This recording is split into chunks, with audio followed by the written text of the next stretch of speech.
Hello, everyone. Jeff Segal here again with another ViewMedi presentation. So a little bit of background about me. I started off in healthcare. I was a board certified neurosurgeon. I've now moved over to practicing as an attorney. And one of the things that we do, or that I do, is to defend doctors against frivolous lawsuits, conflicts with hospitals and credentialing committees, boards of medicine, National Practitioner Data Bank, online reputation. The list goes on and on. It is an endless list. All right. Today, we're going to spend a little bit of time talking about former employees. The love affair is over. This ex-employee has left your practice and has gone elsewhere, which is what it is, but now they're trash talking your practice. What can be done, if anything? So let's start in. Attacks from former employees can be anything. They can be an attack against you personally, an attack against your professional credentials, or any of the above. And because we are human, the instinct is to lash back out, to show revenge, to just go ahead and do what they did to you. I'm going to tell you right now, be the professional. Don't do that immediately. Stop, think, and take some time to figure out what the next best step is. There are ways to manage this. We have certainly helped clients manage this, but it is maddening. I will admit that. All right. So the first thing is to figure out where it's coming from. Frequently, the bad mouthing is done anonymously or with a pseudonym. And it's not entirely clear. If you just get a one-star review with no name or a name you don't recognize, it's impossible to tell with certainty who that individual is. But the more information that is given into the substance, meaning content that only the ex-employee would know, you can start narrowing down the challenge to figure out who the individual is. Um, the big problem people run into is they go, hey, I think I know precisely who it is. They accuse that individual, turns out to be the wrong person, and you've turned a minor problem and escalated into a major problem. So first things first, go ahead and take screenshots. You have sometimes these things disappear, and if there's going to be an action down the road for defamation or for a breach of contract, you want to make sure that there is a documentary record of what happened. So take screenshots of the post and the comments online, put a date on it, figure out and write down where it came from, because it's easier for you to capture that as a permanent record than to try and ask the various online platforms such as Google or Health Grades or Rate MDs to try and recreate a post that has been since taken down.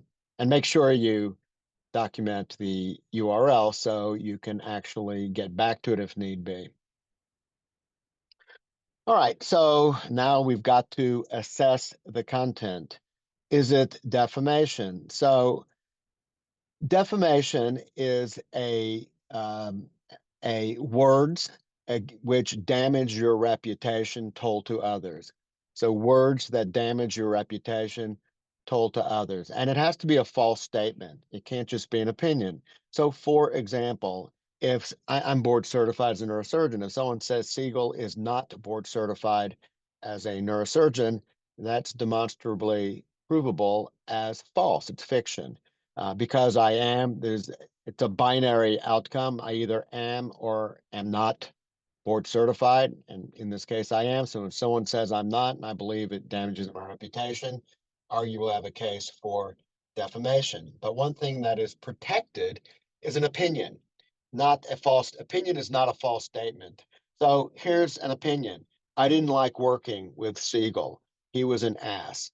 Okay, I don't like that statement, and arguably it is unpleasant, but it's not defamatory. It doesn't fit the legal definition of defamation. So the first thing is to identify, is this just an opinion or is it actually a defamatory statement? Defamation, again, being, I know I'm beating a dead horse there, is a false statement, a fact that harms your reputation told to others. Next, make sure that that there's no breach of HIPAA. meaning that if you're going to respond online, you need to make sure that there's no breach of HIPAA. So you're arguing, well, this is an ex-employee. How is it possible that I could breach HIPAA? That makes no sense at all. But there are a number of doctors who take care of their employees, either formally or often informally, and their patients. So the doctor may have prescribed a medication for his employee slash patient. Doctor may have even performed a surgical procedure on his employee slash patient. And so if you go online, you may be disclosing a doctor-patient relationship. So it's a trap you do not want to fall into. First, pause and assess, was this ex-employee ever my patient? Or if it wasn't a formal patient, did you ever do anything that would establish a doctor-patient relationship, such as prescribing medication, making a diagnosis, or performing some type of surgical procedure? Then number three, open up the file cabinet and check your documents. There often are confidentiality agreements as well as HIPAA acknowledgments, and you may have had a employee agreement which included a non-disparagement clause. Sometimes these are documents that are put together as an exit agreement, meaning the employee says, look, I'm moving on. Um, and I'm giving you my notice. And then you say, well, look, let's kind of wrap, or they say it, let's wrap things up with a bow. We'll put together an exit agreement which defines our forward looking relationship. And it may include mutual non disparagement language. I often negotiate that for clients of mine on both directions, for the ex employee as well as the former employer. Each side wants to control a narrative down the road, and sometimes silence is indeed golden. So open up the file cabinet, brush off the cobwebs, and see what everybody signed off to, if indeed there was any agreement, either an exit agreement or the initial employment agreement.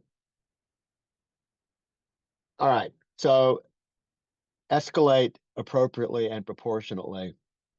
Sometimes it's best to do not a damn thing, just to sit back, let nature take its course. It may be one and done. It may be the only thing they ever write, and then it goes to the bottom of Google, never to resurface again. I get it, you don't like it, but it's still not worth turning a minor problem into a major problem. Number two, if the content violates the terms of service for the site, report it. You can flag the review. On occasion, they'll take it down. So if the comment references um, very private information that shouldn't be disclosed, or if it's discriminatory, or if there's profanity, it may indeed breach the terms of service for that website, and they may take it down. Sometimes it makes sense to reach out to the ex-employee privately, calmly, and just let them know, hey, I know this is you. I know you're more professional than this. I get it. You were angry, but I would appreciate it if we can kind of move back to having a cordial professional relationship. We both practice in the same community. Um, I do know it's you. Will you please take it down? Believe it or not, sometimes that works. It works because sometimes people well, it may have been done in a peak of passion or anger, and the anger subsided, and maybe they're a little bit embarrassed about the action that they took. So they're open to taking it down because time has passed. Other times they put out something anonymously, believing that, you won't know who it is. They're just putting a thorn in your side. But if you point the finger to them, they'll have to guess, God, I wonder how he found out it was me. This may be leading to something much more serious. So start with something calm and private and see if that works.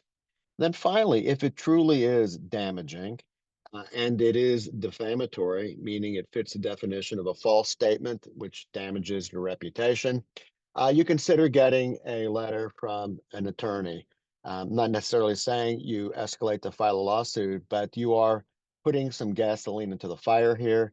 You are ramping up and giving the impression that you are willing to stand on principle. You're not asking for much right now. You're just asking they take down the defamatory post. But the next step may very well be asking for cash. All right. Um, sometimes anonymous posters aren't entirely anonymous. And if you've got strong evidence of identity, give a hint that you're aware of who they are. Reach out to them and say, I know who you are. I know what you've done.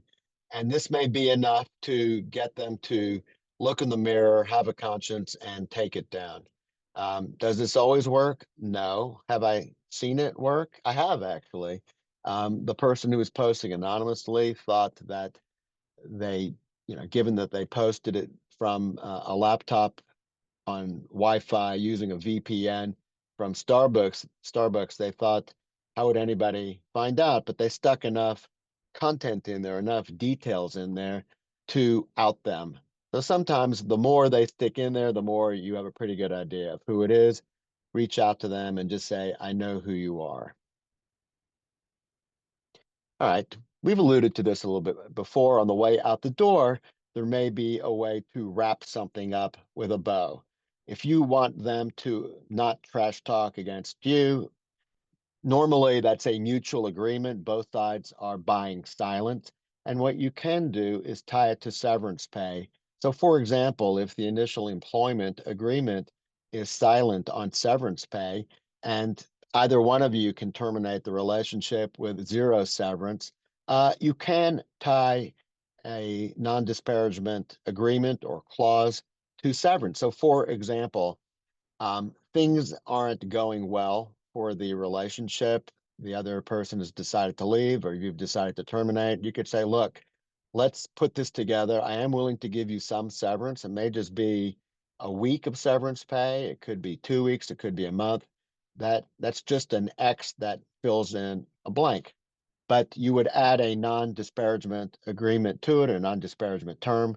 So if the other side breaches that, they would be on the hook for the dollars and cents that you put into their pocket. You're essentially buying silence, but you just want to make sure that all of the contractual obligations are honored. And the way you frame it is that, look, I'm trading a severance agreement or severance payment for your expected professionalism post departure. Most people, when you couch it that way, say, "Of course, I'll be the ideal professional. Why would you think I would do anything else?" But here you're tying it to a contract, to an agreement with cash, and to the extent they breach that agreement, you'll want that cash back.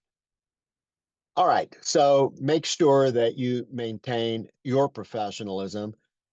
Importantly, do not share any confidential information. You're not trying to even the game here. You're not trying to get back at them. If they've shared confidential information and then you retort with additional confidential information, that's not going to help. In fact, it's a digger hole. It's a bigger hole for everybody that's got to get out of. And so avoid the emotion. I get the instinct to respond back emotionally, but I'm going to recommend that you just not do that.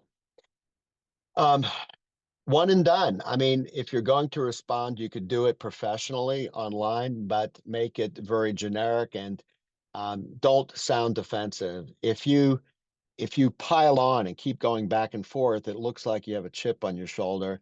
And I still think one and done is best. But for the most part, if this can be settled and solved privately, that would be the better course of action.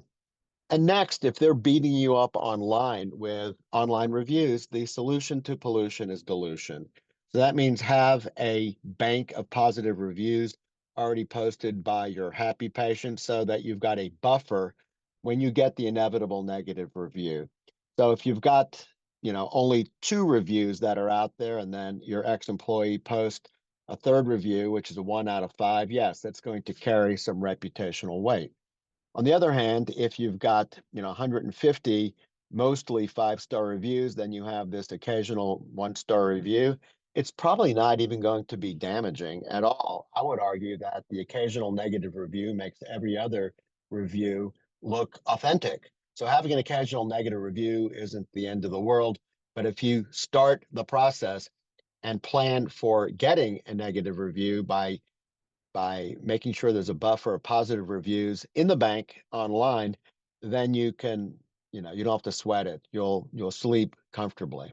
And by the way, If you add new content, new positive reviews are coming in down the road, it will push down this negative review, going from, less significant to entirely insignificant. All right, so thinking this through, going through the algorithm is figure out who's doing this, identify the source of the information, capture screenshots, get dates and URLs. You'll need this down the road in case you escalate. Number two, figure out, is this just an opinion which isn't going to be legally attackable, or is it defamatory? Defamation being a false statement which damages your reputation. And is there any HIPAA exposure? Did you take care of this individual as a patient? So be wary of that. That's a trap that many people fall into. So the response universe could be doing absolutely nothing, or flagging it to the platform, private outreach to this individual, hoping that they will have a conscience and do the right thing.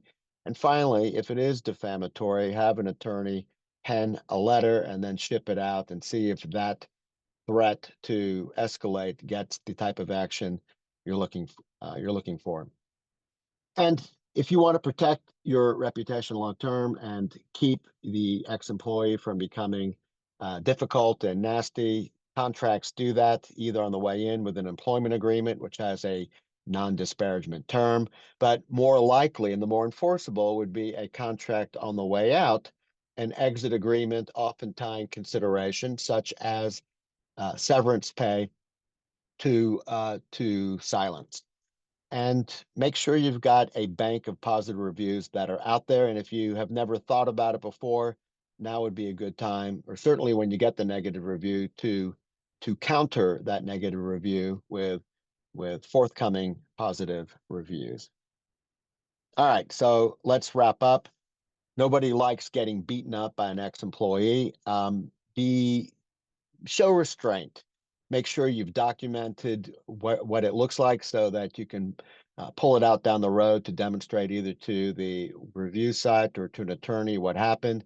Be proportionate. You don't need to go from a minor kerfuffle to a nuclear weapon. Contracts and your policy can prevent recurrences, and be the professional here. Even if the other individual is not acting professionally, what is visible is your professional reputation. So make sure that you have a professional reputation. All right, and that concludes our very brief overview of what to do when an ex-employee is beating you up online. If you have any questions, you can email me at info@medicaljustice.com. Again, info@medicaljustice.com. And just a word about who we are and what we do. For approximately 25 years now, medical justice has been focused on keeping doctors from being sued for frivolous reasons and addressing the range of medical legal conflicts that doctors find themselves in. And we solve most of these problems, most of your problems. Everything that's on here, we do solve. So in any event, I think that would be the end of our conversation for today. If you'd like to set up a free 15 to 20-minute consultation addressing your medical legal kerfuffle or challenge, go ahead and hit the QR code to the right of the screen, or just go to medicaljustice.com consult, and we will be there to help you. Until next time.